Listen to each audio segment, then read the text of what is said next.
السلام عليكم، اهلا بيكم في قناتي. انا معاكم امال سليم، يا رب تكونوا بخير. النهارده هنعمل مع بعض صوص البرتقال بطريقه جميله، بطريقه جديده تقدروا تقولوا عليها حصريه. هي طعمها حلو جدا جدا وبتديكي نتيجه ممتازه، احلى كمان من الجاهز. باذن الله تجربوه يعجبكم احلى من اي صوص برتقال ممكن تكونوا عملتوه قبل كده. ويا ريت لو عجبكم الفيديو ما تنسوش تعملوا لايك للفيديو، ولو اول مرة تدخلوا قناتي يا ريت تشتركوا فيها وتفعلوا زر الجرس علشان توصلكم كل وصفاتي.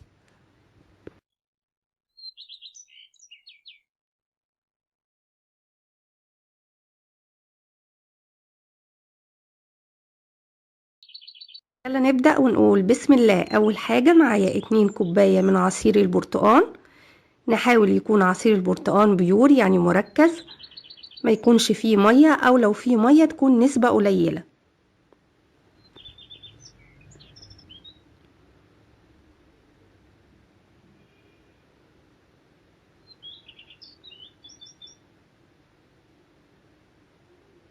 هنضيف عليهم ربع كوباية من السكر، وطبعا التحلية حسب ما تحبي، يعني لو حابة تزودي سكر زودي.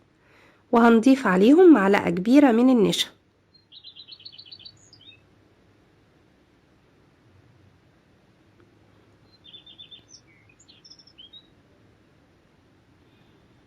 دلوقتي هنضيف عليهم 2 معلقة كبيرة من جيلي البرتقال. ودي التكاية الجديدة اللي انا ضفتها لصوص البرتقال،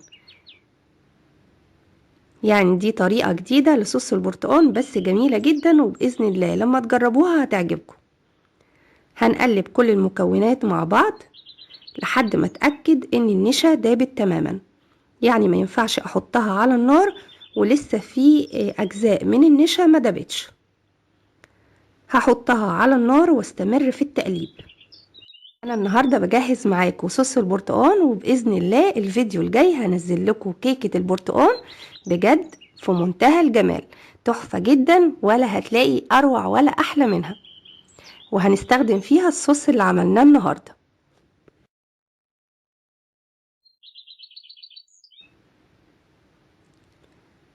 وهو زي ما انت شايفه ابتدى يتقل معايا.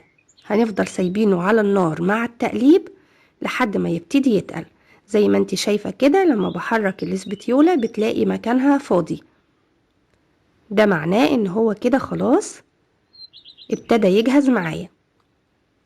وبرضو لو حابة تقليه عن كده ممكن تسيبيه هيتقل اكتر، بس كده تقله مناسب جدا، لانك لما بتسيبيه يبرد او بتدخليه التلاجة بتلاقيه تقل. زي ما انت شايفة القوام بتاعه في منتهى الجمال، حلو قوي وطعمه بجد تحفة. بتجهزيه وبتحطيه التلاجة، بتغطيه ببلاستيك راب وتحطيه في التلاجة لأي وقت تحبي تستخدميه.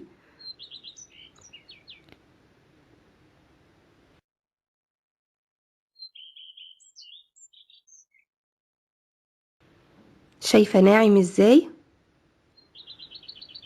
ولونه حلو قوي وطعمه كمان جميل جدا،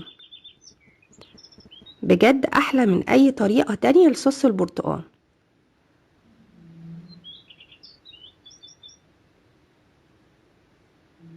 اتمنى يكون الفيديو النهاردة عجبكم، ويا ريت تعملوا لايك للفيديو، ولو اول مرة تدخلوا قناتي تشتركوا فيها وتفعلوا زر الجرس علشان توصلكوا كل وصفاتي. بحبكم في الله، امل سليم.